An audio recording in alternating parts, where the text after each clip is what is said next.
বৈষম্য বিরোধী ছাত্র আন্দোলনে আহতদের দেখতে চট্টগ্রাম মেডিকেল কলেজ হাসপাতাল পরিদর্শন করেছেন জামায়াতে ইসলামীর আমির ডক্টর শফিকুর রহমান। বুধবার সকালে চমেক হাসপাতালে যান doctor Shafiqur Rahman.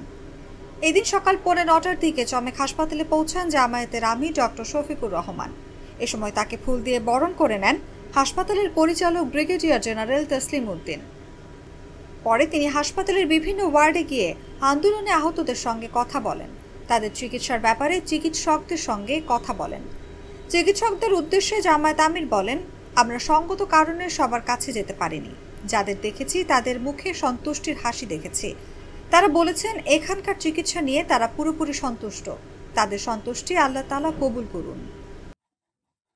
Good luck পেনের সফট অয়েল বেসড ইঙ্ক তাই নিখুঁত লেখার আত্মবিশ্বাস। Good luck pen, make your luck. আপনারা জানেন যে গত 5 তারিখ বাংলাদেশে একটা পরিবর্তন হয়েছে। আলহামদুলিল্লাহ। এই পরিবর্তনটা খুব সহজে আসে নাই, অনেক জীবন এবং রক্তের বিনিময়ে এসেছে। জীবন দিয়ে যারা চলে গেছে, আমি এই মুহূর্তে তাদের সকলের আত্মার মাগফিরাত কামনা করি। আল্লাহ তাআলার দরবারে দোয়া করি আল্লাহ তাদেরকে শহীদ হিসাবে কবুল করুন। আর যারা আহত হয়ে বেঁচে আছে, মহান মাবুদের দরবারে দোয়া করি আল্লাহ তাআলা তাদেরকে সুস্থতার নিয়ামত দান করুন।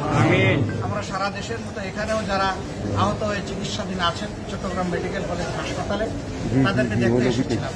সঙ্গত কারণেই সকলের কাছে আমরা যেতে পারি। যাদের কাছে যেতে পারিনি তাদের জন্য আমাদের দোয়া থাকবে। যাদেরকে দেখেছি তাদের সকলের মুখে হাসি দেখেছি আর সন্তুষ্টির একটা বাণী শুনেছি।